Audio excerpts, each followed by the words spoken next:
প্রভু যীশু খ্রিস্টের নামে সবাইকে জয় যীশু।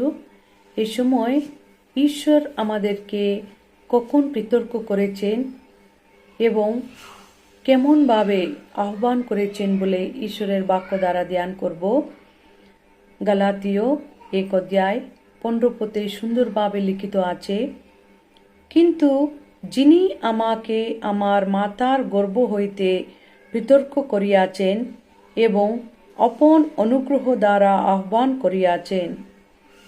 ঈশ্বর আমাদেরকে আমাদের মাতার গর্ভ হইতেই বিতর্ক করেছেন এবং তাহার অনুগ্রহ দ্বারা আহ্বান করেছেন। আমরা অনেক সময় চিন্তা ভাবনা করি, কেন আমরা অন্য লোকের মতো জীবনযাপন করতে পারি না, জাগতিকভাবে আনন্দ করতে পারি না, আমার মনের ইচ্ছার মতো চলতে পারি না। ঈশ্বর আমাদেরকে আমাদের মাতার গর্ভ হইতে বিতর্ক করেছেন। তাই আমরা ঈশ্বরের ইচ্ছা অনুসারে তাহার পথে চলার জন্য চেষ্টা করতে হবে। আমরা নিজের ইচ্ছানুসারে জাগতিকভাবে আমরা আনন্দ না করে ঈশ্বর কিভাবে আমাদেরকে আহ্বান করেছেন তাহার অনুগ্রহ আমরা মনে রাখব। আমরা ভালো গুণ আছে আমাদের মধ্যে বলে আহ্বানিত হই নাই। ঈশ্বর আমাদেরকে আহ্বান করেছেন তাহার অনুগ্রহ দ্বারা। আমার ভালো কাজের জন্য, আমার ভালো আচার ব্যবহারের জন্য ঈশ্বর আমাদেরকে আহ্বান করি নাই।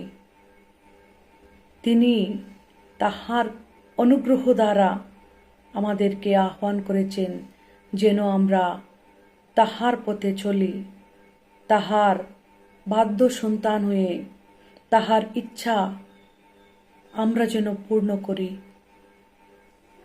তাই জাগতিকভাবে আমাদের ইচ্ছা অনুসারে আমরা না চলে ঈশ্বরের ইচ্ছা অনুসারে তাহার পথে চলার জন্য আমরা চেষ্টা করিব।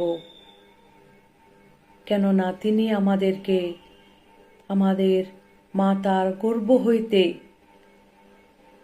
তাহার জন্য বিতর্ক করে রাখছেন। অন্য লোকের জীবন দেখে সেইভাবে আমিও চলব বলে খারাপ পথে, ভুল পথে আমরা যেন না চলি।